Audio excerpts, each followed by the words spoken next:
Hello, alors on se retrouve pour une nouvelle vidéo qui va porter sur le DSCG. DSCG, diplôme supérieur de comptabilité et gestion. Dans cette vidéo, je vais vous expliquer un peu comment j'ai fait pour passer le DSCG en accéléré, pourquoi j'ai décidé de passer le DSCG en accéléré, et je vais un peu tout vous expliquer. Pourquoi j'ai passé le DSCG aussi rapidement, entre guillemets? Tout simplement parce que j'en avais marre. Enfin, pour ceux qui me connaissent, vous savez que je ne suis pas forcément passionnée par les études d'expertise comptable. Et j'ai hâte de finir, vraiment, j'ai trop hâte. Donc en fait, quand je suis sortie du DSCG, j'avais qu'une envie, c'était d'en finir. Il me restait encore le DSCG et le DEC, et je trouvais ça vraiment super long. Donc je me suis dit, on va essayer de passer le truc un peu plus vite. Donc en juin 2022, j'ai passé mes dernières épreuves du DCG, et je me suis directement inscrite en octobre 2022 aux épreuves de DSCG. J'ai choisi de m'inscrire à la quasi-totalité des épreuves, à l'exception de l'UE 4, comptabilité et audit, et le mémoire, parce que le mémoire je pouvais pas le passer parce que du coup j'avais pas fait de stage pour le DSCG, stage qui est obligatoire, j'avais pas fait d'alternance non plus en DCG, donc j'avais aucune expérience en CAP qui me permettait de passer le mémoire en avance. Puis de toute manière je pense que j'aurais pas choisi de le passer en anticipé le mémoire parce que c'est long, faut le préparer quoi. Donc voilà, donc j'ai décidé de passer UE1 droit, UE2 finance, UE3 MCG, UE5 MSI, UE6 anglais et UE8 italien. Là, vous savez, on peut prendre une langue facultative, donc j'ai choisi l'italien. Donc, comment ça s'est passé? Moi, mon objectif, c'était vraiment un objectif de vitesse. J'étais pressée d'avoir le diplôme. Donc, je me suis dit, ça passe, tant mieux, ça passe pas, tant pis. Je n'ai pas vraiment réfléchi stratégiquement, quelle matière passer ou non. Je me suis dit, je passe tout. Ça, c'était avant les vacances, quand j'ai pris cette décision. Je me suis inscrite à tout et je me suis dit, on verra ce que je passerai. J'étais pas sûre de tout passer. De sûr, je voulais passer l'anglais. Je voulais passer MCG, MSI. Et le reste, c'était un peu en fonction de comment j'allais bosser. L'UE1, j'ai commencé à la réviser super tard. En fait, de base, je voulais pas la passer. Je comptais pas la passer. Je comptais pas la réviser du tout. Mais en faisant les révisions de MSI, je me suis rendu compte que MSI, c'était trop... Enfin, je vous en parlerai quand je parlerai d'MSI. Mais en gros, j'ai eu des difficultés à réviser MSI. Donc, je me suis dit, c'est la galère. Finalement, j'étais un peu submergée. Au final, j'arrivais à... Je me trouvais nulle dans toutes les matières. Je me suis dit, bon, tant pis, je pars sur une valeur sûre, le droit. Tant pis, je vais me faire du mal, parce que le droit, il faut apprendre, c'est chiant et tout. Mais je sais que le droit, je vais gérer, parce que c'est que du par cœur. Donc, j'ai pas trop de difficulté à apprendre par cœur. C'est long, mais je savais que ça allait le faire. Donc, en fait, je me suis chauffée et j'ai révisé le droit. Donc, qu'est-ce que j'ai fait pour le droit? J'ai acheté le livre, le Juno fiche de révision. J'ai regardé sur le BO les chapitres importants. J'ai regardé sur plein de sites internet, j'ai regardé aussi une vidéo YouTube de ProConta, il me semble, où il disait un petit peu tous les chapitres importants en droit, les pronostics et tout, qu'est-ce qui allait tomber ou non. Et je me suis vraiment fiée à la lettre à ce que le mec a dit dans la vidéo. Et je rayais les chapitres, je me disais bon, ça c'est pas important, ça c'est important, ça c'est pas important, ça c'est important. Et donc, j'avais comme ça mon petit classeur de fiches de révision, enfin mon petit livre de fiches de révision, et je détachais et je mettais mes chapitres dans un porte-vue. Enfin bref, tout était parfait. Je vais essayer de mettre une petite vidéo de mon porte-vue parce qu'il était trop bien, mais je l'ai pas sur moi. Et je complétais mes cours de... Si vous voulez, en fait, c'est une petite technique que j'ai. En fait, en droit, en DSCG, c'est un peu le droit du DCG en plus approfondi, on va dire. Donc, par exemple, il y a des notions qu'on va réapprendre en DSCG, mais qu'on a déjà apprises en droit, DCG. Qu'est-ce que je faisais moi, du coup? Je prenais le cours de DSCG, et quand il y avait des notions qu'on avait déjà apprises, je reprenais exactement les termes que je mettais moi sur ma fiche de révision de DCG, que j'avais déjà apprises. Je sais pas si vous voyez ce que je veux dire, comme ça, au moins, j'avais pas l'impression d'apprendre, j'avais l'impression de réapprendre. Du coup, c'était plus fluide pour moi. Donc, pour le droit, j'ai fait ça. Pendant 12 jours, j'ai appris par cœur. J'ai fait des tris. Première étape, je prenais ma fiche, je la lisais. Je me disais, ok, ça c'est bon, ça je reformule. Avec mes mots, avec ma façon d'apprendre, je reformulais des grandes phrases, par exemple, des trucs tout bêtes. Hein. Vraiment, vous allez vous dire que c'est insignifiant, mais moi ça me permettait d'apprendre plus vite. Par exemple, si dans une phrase il y a écrit, je sais pas, il y a écrit le mot puisque, genre, c'est rare qu'il y ait écrit ça, mais je vais le remplacer par parce que, vous voyez, genre... c'est des petits, je sais pas comment expliquer, c'est vraiment des petits détails, mais moi j'ai besoin d'apprendre avec mes mots, etc. Donc la fiche, il fallait que ce soit la mienne. Donc si j'ai l'habitude d'apprendre avec car, je vais mettre car au lieu de parce que. Vous voyez, moi en l'occurrence, je préfère apprendre avec parce que. Donc je mettais PCQ dans la fiche. Et tout plein de trucs comme ça qui faisaient qu'au final, je me réappropriais les fiches de révision d'Uno et je complétais avec mes mots, etc., etc. Et je barrais, des fois, j'estimais que c'était pas important, je barrais tout. Je me disais, ça, j'ai pas le temps d'apprendre ce détail, je barre. Sur ma fiche, il devait rester vraiment que l'essentiel. Donc voilà, donc tous les jours, pendant 12 jours, j'ai appris par cœur les chapitres que j'avais sélectionnés. Je vous mettrai la liste des chapitres sélectionnés là.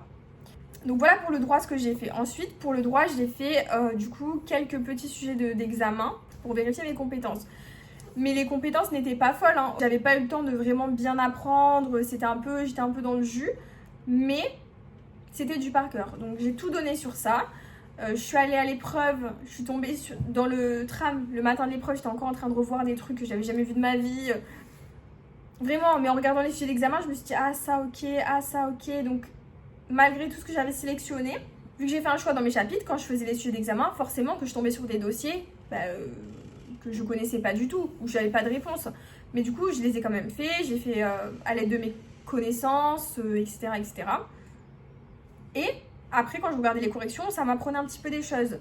Donc, je suis arrivée à l'épreuve, le sujet est tombé. C'est tombé sur des choses que j'ai apprises, d'autres que je n'avais pas apprises, mais ça, c'était prévisible. Mais franchement, je trouvais que ça s'était bien passé, quelques petits doutes, etc. Mais bon, après, c'est difficile de se projeter, puisque du coup, je ne m'étais pas entraînée... Enfin, j'avais jamais eu d'évaluation, de notes, etc. Donc, je savais vraiment pas ce que ça allait donner. Et au final, en droit, j'ai obtenu la note de 10,5 sur 20. Donc, vraiment, j'étais trop contente. Je pense que c'est la note dont je suis la plus fière parce que c'est du droit.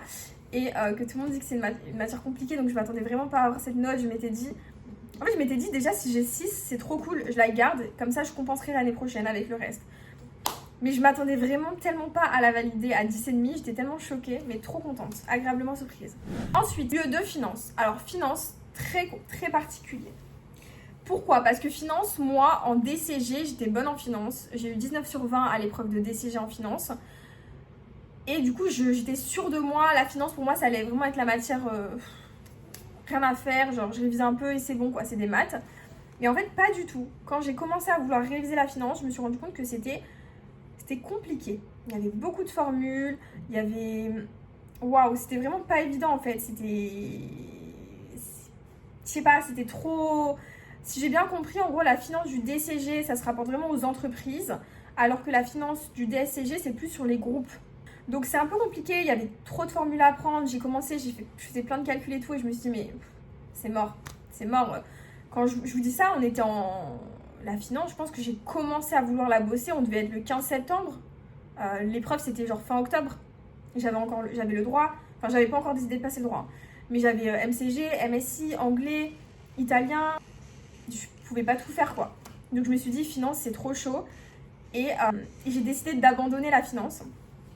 Bon, au début, je m'étais dit, tant pis, j'irai quand même à l'épreuve et je verrai, je ferai ce que je peux. Sauf que finalement, l'épreuve de finance tombait le jour où je devais aller dans mon cabinet pour rencontrer les équipes. Enfin, vraiment au même moment. Donc, je me suis dit, bon, tant pis, en fait, je vais pas forcer. Dans tous les cas, je l'ai pas révisé. Je voulais pas encore mettre un plan à mon cabinet parce que ça faisait genre 2-3 fois que j'étais pas dispo pour rencontrer l'équipe. Donc je me suis dit, je vais pas leur mettre un énième plan pour aller à l'épreuve de finance que finalement je n'ai pas révisé. En plus, j'étais super malade pendant les épreuves du DSCG. Vraiment, j'allais pas aller à l'épreuve me faire du mal pour rien. Donc je me suis dit, tant pis, j'abandonne la finance. Sauf que, qu'est-ce qui s'est passé si vous vous rappelez bien? Il y a eu le fameux drama là où je crois il y a un prof qui a plagié le livre, un exercice dans un livre, mais je crois que c'était son livre, enfin bref, passons. Et en fait, l'épreuve que tout le monde a passée en octobre, elle a été annulée et reportée en février. C'est-à-dire que tous les gens qui ont passé l'épreuve de finance en octobre, qui s'étaient inscrits en octobre, ont été réinscrits à la session de février 2023 du coup. Mais c'était exceptionnel, ça ne se produit pas en fait. C'était vraiment exceptionnel pour cette session, pour cette matière. Quand j'ai su ça, j'étais choquée. Je me suis dit là c'est mon signe. J'ai pas eu le temps de réviser la finance pour octobre, j'y suis pas allée. Mais je me suis quand même inscrite, heureusement. Et du coup, j'ai été réinscrite en février. Donc, j'ai eu la possibilité de passer l'épreuve en février, alors que je ne l'avais pas passée en octobre. Donc, vraiment, mais cadeau pour moi. Ça veut dire que j'avais en fait du temps, oui et non, parce que je crois qu'on a appris ça en décembre, que l'épreuve allait être repassée, et pour février. Donc, en fait, pas beaucoup de temps, surtout que j'étais déjà en cab. Mais en fait, il fallait que je la passe. J'avais pas le choix. C'était vraiment juste... C'était une chance pour moi. Donc je me suis dit, allez, je vais la passer. Donc je me remets dans mes calculs, j'essaie de comprendre les trucs et tout. Et un jour, je me souviens, je reçois un mail de Cyclades qui dit oui, cette année, enfin non, nouvelle convocation. J'ouvre la convocation et il y a écrit en rouge, pas de calculatrice autorisée. Et là, mais là, je vois les gens sur Twitter en mode genre ouais, c'est bizarre, pas de calculatrice. Enfin, les gens étaient pas trop contents parce qu'ils sont habitués à bosser en fait à faire des calculs et tout. Enfin, c'est la finance quoi. Et moi, je me suis dit, ça, c'est vraiment la chance de ma vie. Il y avait trop de calculs en finance, je galérais, j'arrivais pas à apprendre. Je me suis dit, s'il n'y a pas de calculatrice, ça va être une épreuve managériale en fait. Il n'y a pas d'autre choix, ça va être des définitions, ça va être du blabla, de l'interprétation. Let's go. Donc, genre, j'ai été vraiment, je me suis dit, il faut vraiment tout que je donne. Bon, je vous dis ça, mais j'avais pris, je crois, 4 jours de vacances à Noël, donc j'avais pas trop le temps non plus. Mais c'est pas grave, j'ai fait des mini-fiches en finance, du coup, toutes petites. Je pense vraiment, je saurais pas vous dire quand, hein, mais j'ai dû la bosser vraiment une semaine, hein, enfin non, je sais même plus, il faudrait que je regarde sur mon compte Insta, j'avais mis le détail. Mais c'était vraiment pas longtemps, vraiment juste le temps de faire mes mini-fiches. Et dans les fiches, je mettais mes cours du DCG, genre les interprétations, comment savoir si une entreprise est profitable, comment interpréter, enfin que des petits trucs comme ça. J'avais aussi regardé, j'avais acheté un livre en finance, c'était quoi le livre de finance que j'avais acheté? C'était un Fouché, qui était pas ouf, je trouve, il y avait il y avait beaucoup trop de trucs. Donc je m'en sortais pas, mais vu que j'avais un peu regardé les exercices, il y avait des petits mots de vocabulaire, après je prenais les sujets d'examen, je regardais les mots-clés, je les définissais, enfin bref. Je me suis fait des fiches comme ça avec toutes les définitions, des petits trucs à savoir, des petits calculs, des petites formules. Le matin de l'épreuve, j'avais une petite fiche, j'étais comme ça, j'apprenais tout. J'arrive à l'épreuve, je lis, épreuve managériale. Épreuve de management, vraiment, full mana. Qu'est-ce qu'une gouvernance? Quelles sont les parties prenantes? Oui, des questions où t'as pas besoin de finance en fait, tout simplement. Mais c'était pas hors sujet, genre c'était pas non plus hors programme. Mais c'était vraiment, j'ai eu beaucoup de chance. Donc j'ai fait l'épreuve et tout. Après j'ai fait l'épreuve, je vous dis que c'était managérial, mais j'avais pas non plus toutes les réponses. Hein. Juste que je trouvais que c'était beaucoup de blabla, il y avait des documents, il y avait quand même des trucs d'interprétation et tout, qu'au final je m'en sortais parce que j'avais quand même des bonnes bases en finance de par le DCG. Donc j'ai pas trouvé l'épreuve hyper compliquée parce que du coup, parce que du coup de par le DCG j'avais déjà des bonnes bases en fait. Mais, donc je fais l'épreuve et tout, je sors de l'épreuve, aucun pronostic possible, je ne sais vraiment pas combien j'ai parce que je n'ai pas pu m'évaluer, enfin j'en sais rien. Au final, en finance, j'ai eu la note de 10,5 sur 20. J'ai eu 10,5 en finance alors que je n'avais même pas passé l'épreuve en octobre. Ça c'est pas genre, c'est... En fait, j'ai envie de dire que c'est de la chance, puisque genre vraiment j'ai eu de la chance que l'épreuve soit reportée. Mais d'un côté, si je m'étais pas inscrite à l'épreuve en octobre, on n'en serait pas là. Donc il faut toujours s'inscrire, il faut toujours tenter et au pire, en fait moi je pars du principe où vraiment je m'inscris et après on verra. Dans tous les cas, je suis inscrite comme ça, j'ai aucun regret. Dans tous les cas, j'y vais. J'ai été déçue de moi de ne pas y être allée en plus, hein, parce que je m'étais dit genre vraiment, ça me ressemble tellement pas. Normalement, je suis inscrite, j'y vais et tant pis, au pire, je me prends un 0, mais je fais quand même, on sait jamais, on peut toujours avoir un 6 ou un truc. Et là, je m'étais dit putain, je suis pas allée. Et là, on me redonne une chance. C'était obligé que j'y aille et que voilà. Et au final, j'ai eu 10,5. Donc, je l'ai validé. Genre, moi, je m'attendais vraiment pas à valider les notes, genre droit, finance. Enfin, j'étais complètement choquée. Dommage que je me suis pas filmée quand j'ai vu mes notes, mais j'étais vraiment choquée. Je m'attendais à avoir des petits 6, des petits 7, des petits 8. Je savais qu'il y avait des notes qui allaient passer en dessous de 6. Hein. Enfin, je pensais. Et en fait, pas du tout. En fait, genre, j'étais trop contente. Bref, c'est à la prochaine matière, UE3, MCG, Management et Contrôle de Gestion. Que dire? Management et Contrôle de Gestion, c'est vraiment, c'est du mana quoi. C'est du mana de DCG. Alors, il faut savoir que pour cette matière, qu'est-ce qui m'a le plus aidé? C'est que, déjà, j'avais toutes mes petites fiches du DCG que j'avais faites. Et franchement, c'est vraiment moi, je trouve que c'est le même programme. À quelques détails près, il y a forcément des choses qui changent, il y a le marketing qui est un petit peu plus présent en DSCG qui n'était pas forcément en DCG. Mais c'est des petits détails. Mais en tout cas, moi, MCG, j'avais aucun souci là-dessus. Je m'étais dit que j'allais avoir 10. Et finalement, j'ai eu 13,5 en MCG. Ce qui m'a aussi aidé, c'est que j'ai passé les épreuves fin octobre du DSCG. Mais j'ai commencé les cours du DSCG début octobre. Je crois le 10 octobre ou début octobre. Je ne sais plus exactement quand. Et en fait, j'ai eu des cours de MCG finalement en octobre.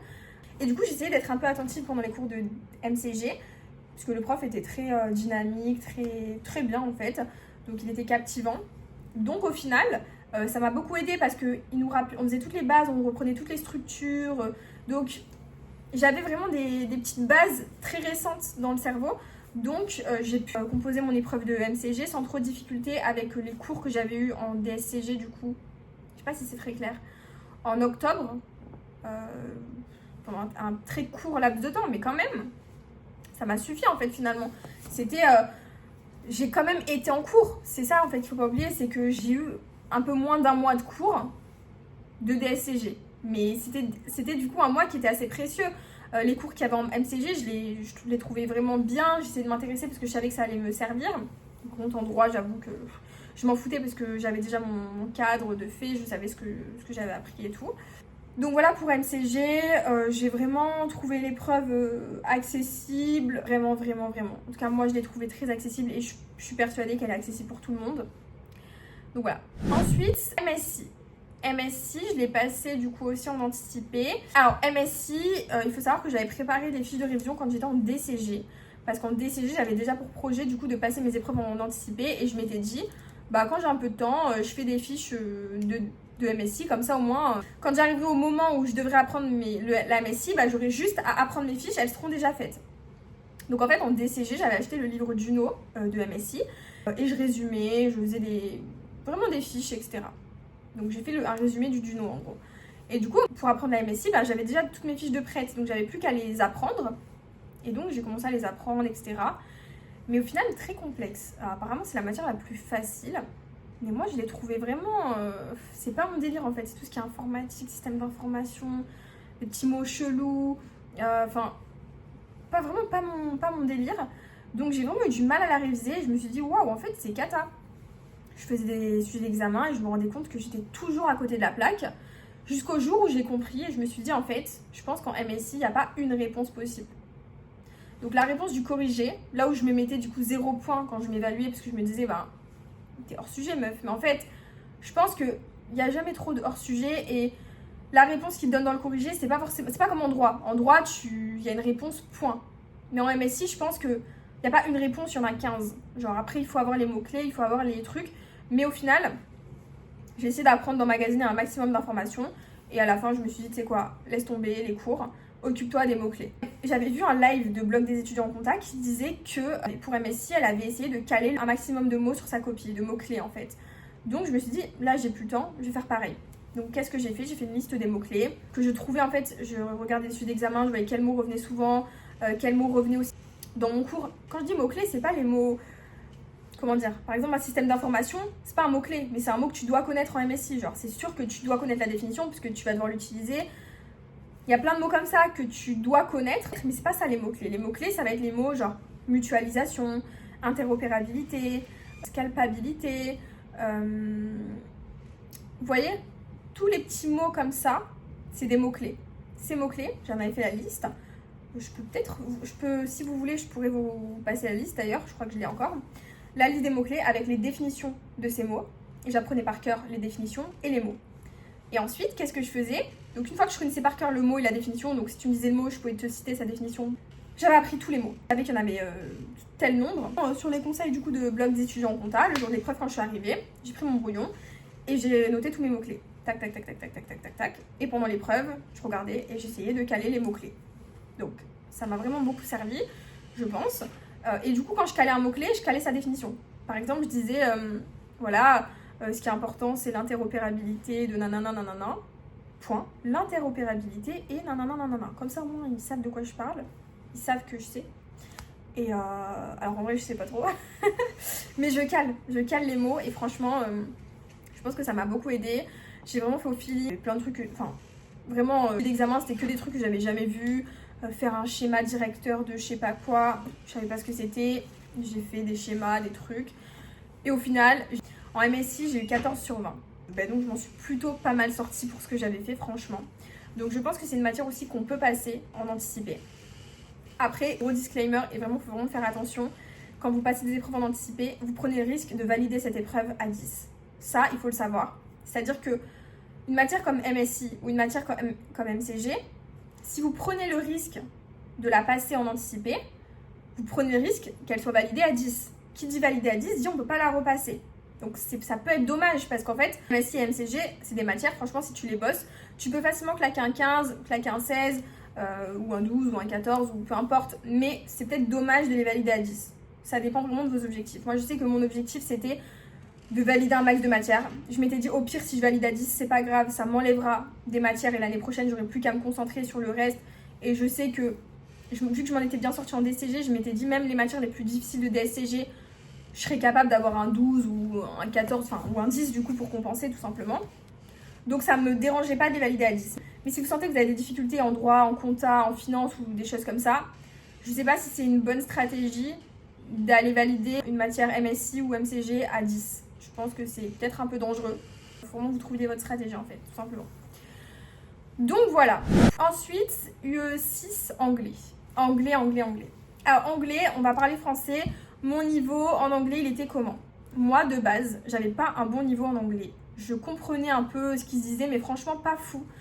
J'ai du mal à me souvenir maintenant que du coup j'ai amélioré mon anglais. C'est dur de me souvenir de comment je parlais anglais et comment je réfléchissais en anglais. J'ai l'impression que je m'en suis toujours bien sortie, mais finalement, quand je réfléchis, non. En cours, c'est vrai que je comprenais pas tout en anglais. J'étais vraiment pas très à l'aise avec cette langue. Donc, qu'est-ce que j'ai fait pour l'anglais? Pour moi, ma seule solution, puisque vraiment j'étais dans un objectif où je voulais valider le DSCG en anticipé, ma seule solution c'était de partir en séjour linguistique. Donc je suis partie en séjour linguistique pendant 12 semaines en Irlande, à Dublin. Et franchement, ça m'a changé mon anglais, mais d'une manière. En fait, tu es plongée dans la ville, tu vis là-bas. J'étais dans une école, j'ai travaillé là-bas. Bon, dans mon école, mais du coup, je travaillais quand même. Je parlais que en anglais là-bas, les profs parlaient que anglais. Tu rencontres des gens qui viennent de plein de pays finalement, avec plein de nationalités différentes, donc tu parles anglais avec eux. Bon, il y avait aussi beaucoup de français, donc j'ai quand même parlé français, j'avoue. Mais quand même, le fait d'être plongée dans la ville pendant 12 semaines, donc ça m'a vraiment permis d'améliorer mon anglais. Donc, je suis revenue en France, j'avais tout ce qui était compréhension, je l'avais. J'avais tout ce qui était, puisqu'on faisait des exercices et tout, là-bas j'étais vraiment à l'école, toute la matinée je travaillais l'anglais, d'un point de vue scolaire, et après l'après-midi c'était des journées libres où je faisais ce que je voulais, mais j'étais avec des étrangers, donc dans tous les cas on parlait en anglais. Donc quand je suis rentrée en France, je savais comment m'exprimer, j'étais à l'aise en anglais en plus c'était tout récent, je suis rentrée en septembre, j'ai passé les épreuves en novembre. Donc j'avais eu 2 mois juste entre l'Irlande et la France, donc j'étais à l'aise pour faire mes phrases, pour m'exprimer. Maintenant la difficulté elle allait résider dans le fait de connaître le vocabulaire professionnel, et de comprendre les notions en fait du DSCG en anglais, c'est-à-dire il y a des thèmes en anglais, il y a la banque, le management, enfin ce qui m'a aidé c'est que déjà comme je vous l'ai dit, j'ai commencé les cours du DSCG en octobre, j'ai eu des cours d'anglais. Donc ma prof nous faisait des cours avec les chapitres, etc. Donc j'ai pris pas mal d'informations sur ça, pas mal de petits exemples, j'écoutais de temps en temps, elle donnait des exemples, elle nous apprenait en fait à bien structurer l'oral, elle nous faisait beaucoup de cas pratiques en fait, c'était une très bonne prof. Elle nous mettait des sujets d'examen et elle nous disait là on répond comme ça, on présente le document, on fait ça, elle nous disait toute la trame, donc j'ai beaucoup appris par rapport à ça. Et après de mon côté, j'ai acheté le livre de fiches de révision d'Uno d'anglais et j'ai pas trop eu le temps mais j'ai fait des mini fiches avec les notions, tout, vraiment juste histoire de voir un peu, d'avoir des petits exemples pour chaque truc, de savoir un peu de quoi ça parle, de découvrir des mots professionnels. J'ai fait ça et ça m'a franchement servi parce que j'ai eu de la chance. Quand je fais ma fiche de révision, je me souviens, j'ai fait genre sur plein de notions. Il y a un mot que je comprenais pas, je me suis dit bon c'est quoi ce mot et tout, et donc j'ai regardé la définition et je me suis attardée sur ce mot. Mais c'est bizarre parce que il y a plein d'autres mots que je connaissais pas. J'ai regardé les définitions mais je me suis pas attardée dessus. Mais ce mot-là, je me suis attardée dessus en mode ah mais ça veut dire quoi? Ah d'accord, et j'ai regardé les définitions et j'ai essayé de comprendre et tout. Et à l'oral, je tombe sur ça. C'est pas une dinguerie. Je tombe sur ce mot, il est dans mon document. Je me dis waouh, c'est fou. Et en plus, les profs, elles me posent une question sur ce mot. Genre, elles me disent oui, ça veut dire quoi ce mot? Mais c'est une folie. Moi, j'étais en mode genre, mais vraiment, la chance est avec moi. Donc, pour vous dire qu'au final, les petites fiches que j'ai faites m'ont quand même servi, même si en vrai, j'ai pas appris des grandes notions, j'ai pas appris des grands cours sur ça et tout. De toute façon, on évalue plus ton niveau d'anglais que le contenu en fait. C'est plus la forme, je trouve. Comment tu t'exprimes en anglais, est-ce que tu sais répondre aux questions et tout, plutôt que ce que tu dis, si c'est pertinent ou non. En fait, j'ai l'impression que la pertinence de tes propos, elle est... Tant que c'est un peu cohérent, ça va quoi, tu peux avoir la moyenne. Ensuite, en parallèle, pour l'anglais, donc... Anglais, j'ai tout donné, hein. Je suis allée en séjour linguistique, donc je parlais anglais, je savais m'exprimer en anglais. J'ai fait des mini-fiches sur les notions. J'ai assisté au cours d'anglais où la prof nous expliquait un peu comment faire. Et en plus, je traduisais des articles de BBC News, mais vraiment à fond. J'en ai traduit énormément, je les imprimais. Et qu'est-ce que je faisais? Je traduisais mot à mot. Je me posais et je prenais une feuille à la main et je réécrivais tout l'article en français. Et dès qu'il y avait un mot que j'arrivais pas à traduire, vous voyez, après, à force, avec le contexte, tu comprends le mot en anglais. Genre, même si le mot tu le connais pas, avec le contexte, tu as compris. Mais dès qu'il y avait un mot que j'arrivais pas du tout à traduire, je surlignais. Et à la fin, du coup, j'avais tout mon texte traduit et tout. Je vérifiais que la traduction était correcte. Et je prenais ma feuille, du coup, avec l'article en anglais. Et tous mes mots surlignés, je les mettais sur une mini-fiche de révision. J'adore les mini-fiches. Donc, je faisais une mini-fiche avec tous les mots que j'avais surlignés et la traduction en français. Et donc, à la fin, juste avant l'épreuve, je m'entraînais sur des sujets d'examen. Et je révisais mes mots, je révisais plus que mes mots de mes mini-fiches. J'avais, je crois, 4 mini-fiches recto verso. Et j'apprenais par cœur les mots, je me faisais réciter et tout. Et c'est des mots qui m'ont servi parce que c'était du vocabulaire professionnel que du coup j'ai utilisé pendant mon oral. Donc ça m'a beaucoup servi. Et en anglais, j'ai eu la note de 13 sur 20. Donc j'étais contente. UE8, du coup, italien, comment je m'y suis prise? Italien, j'avais des petites bases du lycée-collège. Et j'ai fait, tout simplement, je me suis imprimé les verbes. Premier groupe, deuxième groupe, troisième groupe avec les terminaisons pour savoir un peu comment conjuguer. Je me suis imprimé une liste avec tous les verbes classiques, manger, boire, aller, écrire, travailler, enfin vraiment juste des verbes pour pouvoir comprendre les contextes, les trucs.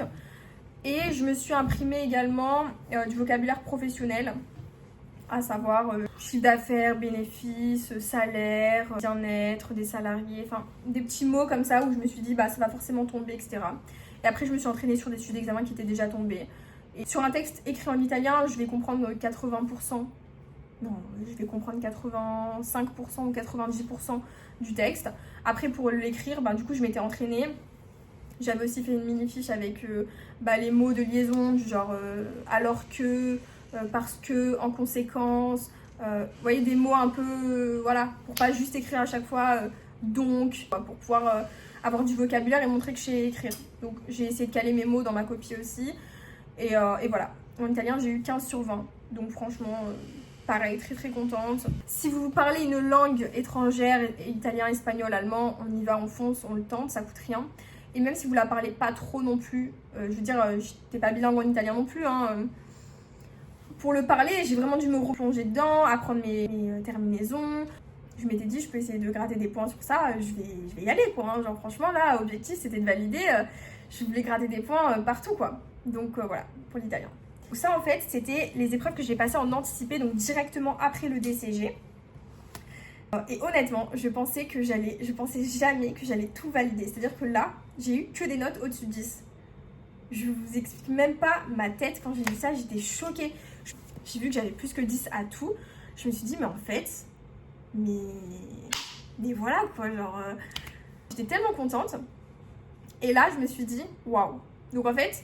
on était en février, donc faut savoir que je me suis dit heureusement que j'ai tout validé parce que vu que j'avais passé les épreuves, j'avais pas du tout envie de travailler en cours parce que là, faut pas oublier que du coup, j'étais en cours avec mes camarades de classe qui eux travaillaient pour les matières que moi j'avais déjà passées finalement.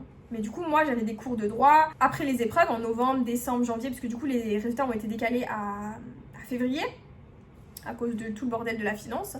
Ce qui fait que moi, j'étais en cours pendant tout ce temps, j'assistais à des cours qui n'allaient peut-être pas me servir. Du coup, j'étais vraiment pas impliquée, je prenais pas du tout mes cours, je m'étais dit franchement, je priais pour valider. Moi, dans ma tête, j'allais valider à 6 et j'espérais valider à 6 et je me disais tant pis, je donnerai tout sur les matières qui me restent à valider. Mais j'avais pas envie de m'investir dans des matières alors que peut-être je les avais déjà validées. Genre, j'étais franchement fatiguée, c'était mort, j'étais en alternance en plus, donc... je bossais pas. Ensuite, du coup, qu'est-ce qui s'est passé? J'ai vu qu'il me restait du coup que comptabilité à passer et le mémoire. Ma première pensée, ça a été de me dire super. Comptabilité, j'avais validé toutes les matières de première année dans mon lycée, donc je suis allée directement voir mon proviseur, enfin téléphoner à mon proviseur, pour lui dire tout simplement que je souhaitais passer en deuxième année de DSCG, de suite en fait, arrêter la première année pour passer en deuxième année, pour pouvoir être avec les deuxièmes années et assister aux cours de compta, pour à la fin de l'année passer la compta.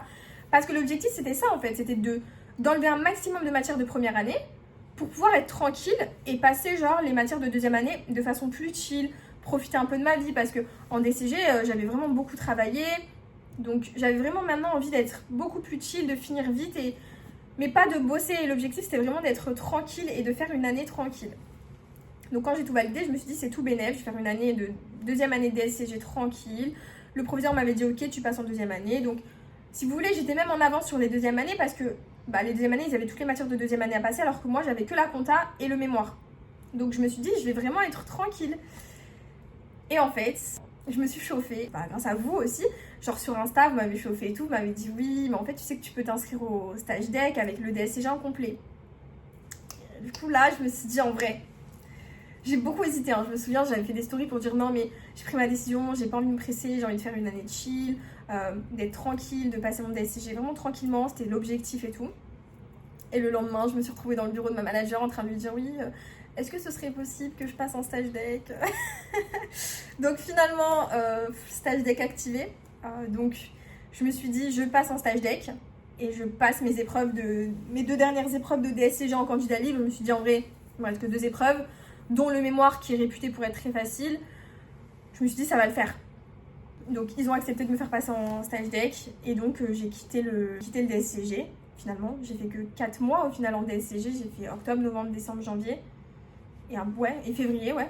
Donc j'ai fait 5 mois en DSCG et j'ai arrêté. C'est passé pour l'UE4. Vu que j'étais en CAB, du coup je suis passée à temps plein pour le stage deck en CAB. Je me suis pas beaucoup intéressée à la compta, j'avais pas le temps en fait. Je me suis rendu compte très vite que j'allais pas avoir le temps de bosser l'UE. Donc je m'étais dit tant pis, je ferai ça juillet-août. Encore une fois, pour octobre, je me suis dit je commencerai tout en août et tout. Et donc l'été, je me suis dit bon, j'achète mon livre. Je me suis acheté le livre, je crois que j'avais pris Fouché, mais pas ouf. Fouché, je les trouve trop complexes en fait, leurs livres, trop... En fait, je trouve que pour réussir à tout apprendre avec le Fouché, il faut déjà avoir des bonnes bases. Il faut déjà avoir capté le truc pour ensuite approfondir. Mais alors, si tu connais pas et que tu te lances dans le Fouché, non, c'est pas... Je trouve que c'est trop. Donc, je m'étais pas trop lancée dans la compta. Et en fait, entre-temps, il y a Fishben, donc c'est une école en ligne, qui m'ont gentiment proposé de me donner accès à leur plateforme. Donc, j'avais accès à tous les cours de compta, les exercices et tout. J'étais finalement, je me suis dit, je vais tout miser sur ça en fait. Je vais pas travailler ailleurs, je vais juste travailler sur ça. Et donc, j'avais des cours en ligne avec un prof, des vidéos, des exercices et tout. Donc, en compta, il y a 4 thèmes. Il y a conso, fusion, audit et les normes IFRS. Et donc, sur Fishben, c'était classé en 4 catégories, etc. Et donc, moi, j'ai commencé par faire la fusion. Donc pareil, le prof il expliquait les cours, moi je faisais mes mini-fiches, je faisais l'exercice qu'il donnait sur la classe virtuelle. Donc en fait je me suis pas trop occupée de la compta puisque j'avais l'école en ligne au final. Et franchement pour la fusion ça m'a pas mal aidé. Pour la conso, c'était un peu plus flou pour la conso parce que moi j'avais jamais fait de compta donc j'avais besoin qu'on aille plus dans le détail en fait. Mais de toute façon j'avais pas le temps. Donc l'un dans l'autre j'avais plus le temps, puisque là je vous parle de ça, mais j'ai vraiment commencé, je crois, à apprendre la compta en août, je crois, je sais pas, ou même peut-être en septembre, je sais plus, j'ai pas envie de dire de bêtises, mais en tout cas, sur mon compte Insta, j'ai fait un post où j'ai tout mis, donc voilà, mais j'ai commencé très tard à réviser la compta, enfin à apprendre la compta, donc voilà. J'ai essayé vraiment de partager mon temps entre le cabinet et les cours, mais j'arrivais pas. Donc je venais plutôt au cabinet, je me souviens en octobre, je commençais vraiment à apprendre la compta vraiment. C'est genre sérieusement apprendre l'audit par cœur.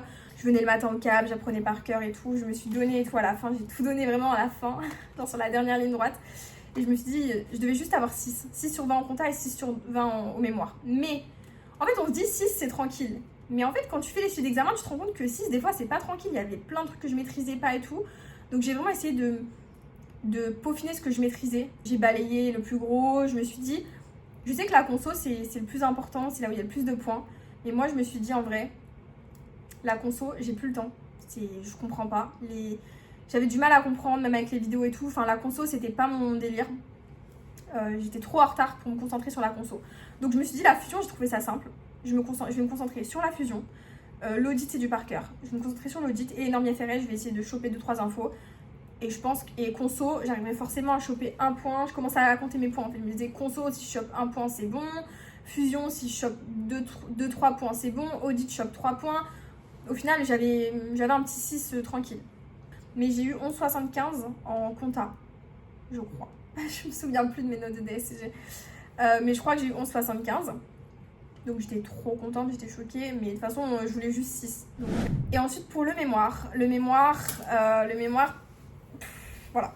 Le mémoire c'est long. Moi je suis pas très à l'aise avec les oraux, etc. J'aime pas ça. En fait, c'est un truc où tu dois te concentrer longtemps sur quelque chose, tu dois vraiment être passionné par ton sujet. Donc moi qu'est-ce que j'ai fait?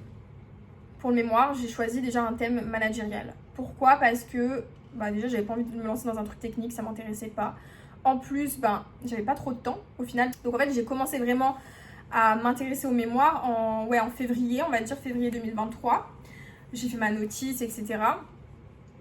Mais j'avais aucune expérience en cabinet, puisque j'ai commencé mon expérience en cabinet en novembre 2022, l'alternance, et le mémoire, j'allais le passer en novembre 2023.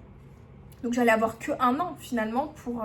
puis même pas, parce que quand tu commences ton mémoire normalement assez tôt, donc j'avais quoi j'avais 5 mois d'expérience quand j'ai choisi... Non, j'avais 4 mois d'expérience quand j'ai choisi mon sujet de mémoire. Donc je me suis dit, je suis obligée de prendre un sujet managérial. J'ai pas assez d'expérience pour me lancer dans un truc technique. Et en plus, je me suis dit, au moins c'est un truc qui va pas trop me prendre la tête, qui va un peu m'intéresser, je vais pas être dépitée de le faire. Donc j'ai choisi de faire mon mémoire sur l'intégration et la formation des étudiants en alternance au sein d'un cabinet d'expertise comptable. La notice, j'ai pris du temps à la faire, je me souviens plus exactement. J'ai fait avec Google Scholar d'ailleurs pour la notice. J'ai regardé les œuvres bibliographiques et tout sur Google Scholar, ça m'a été d'une grande aide. J'ai acheté le livre Les Carrés DSCG pour le mémoire, il m'a beaucoup aidé pour savoir comment m'organiser, pour faire les questionnaires, etc. Donc voilà.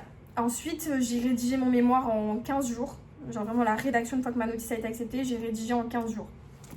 Pas 15 jours d'affilée, mais au total ça a pris 15 jours parce que j'ai fait une petite story à la une sur Instagram avec ce que je faisais chaque jour, etc. Si vous voulez aller voir. Bon, j'avais fait mon petit diapo et tout. Bon, le diapo, j'avoue que c'était pas fou parce que je suis pas trop dans... Je suis pas créative et tout, genre tout ce qui est diapo, artistique et tout, c'est pas trop mon délire. Donc c'était pas un beau diapo, mais c'était un diapo de mémoire quoi, ça allait. Et en fait, à l'épreuve du mémoire, je suis tombée sur des examinateurs, un prof et un professionnel.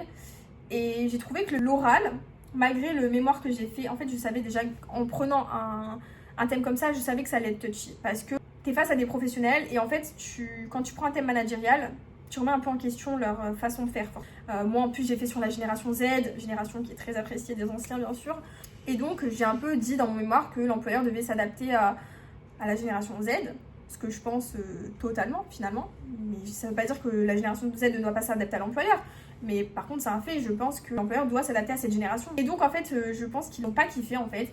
Je l'ai senti à l'oral en fait, les questions elles étaient vachement... C'était pas cool en fait. J'ai eu 7 sur 20. Mais honnêtement, le mémoire, les notes elles sont quand même bonnes.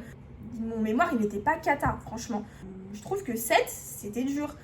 Donc j'ai décidé de contacter un jury que j'avais reconnu sur LinkedIn. Et je lui avais demandé des explications quant à ma note, genre pour savoir en fait quels seraient mes axes d'amélioration, pour savoir en fait pourquoi ils m'ont mis une telle note. Et il m'a dit qu'ils avaient perçu mon mémoire comme trop centré sur le fait que l'employeur devait s'adapter à la génération Z. Donc c'est très gentil à lui d'avoir répondu, etc. J'étais très contente et je peux comprendre, mais c'est fait et je l'ai validé et j'étais très contente. Donc voilà en ce qui concerne le DSCG. Au final, j'ai eu mon DSCG en 1 an, mais en 2 sessions. Si vous voulez, parce que à ma promotion, les gens qui ont passé le DSCG avec moi, ils vont valider le DSCG cette année, en 2024. Fin 2024, ils vont valider le DSCG, alors que moi, je l'ai validé finalement fin 2023. Donc, je l'ai passé en fait en 1 an, mais en 2 sessions, parce que j'ai enchaîné. Donc, je pense que c'est pas mal de faire comme ça d'ailleurs. Mais après ça dépend de vos objectifs, on n'est pas obligé de se presser non plus. Moi j'étais pressée mais c'est pas forcément le cas de tout le monde. Bien aussi de prendre son temps, de se faire un peu d'expérience parce que du coup c'était pas non plus forcément évident, là je vous le raconte comme ça. Mais je pense qu'à l'occasion d'une vidéo sur le stage deck, je pourrais vous parler plus en détail de la charge de travail, etc. Parce que j'étais quand même en cabinet en même temps. Les responsabilités changent, quand tu rentres chez toi, t'as pas forcément le temps de bosser tes cours, t'es pas forcément dans le même mood, t'as pas forcément du coup de camarades avec qui échanger sur les épreuves, franchement c'est quand même différent et en fait il y a des choses que tu perds forcément. Du coup moi j'étais en cabinet directement, j'ai plus ma vie d'étudiante entre guillemets, j'ai ma vie directement professionnelle. Et ça change tout, ça manque un peu le fait d'aller en cours et tout, finalement c'était pas si mal, c'était cool. Il y a des petites choses comme ça qui manquent, je me suis retrouvée en cab à temps plein, j'étais pas forcément prête finalement, enfin on se prépare vite, mais j'avais pas eu d'alternance, j'ai fait que 4 mois d'alternance avant d'avoir mon premier CDI finalement, donc j'étais un peu une collab junior, donc voilà. Vidéo terminée, n'hésitez pas à me poser vos questions si vous en avez, et voilà.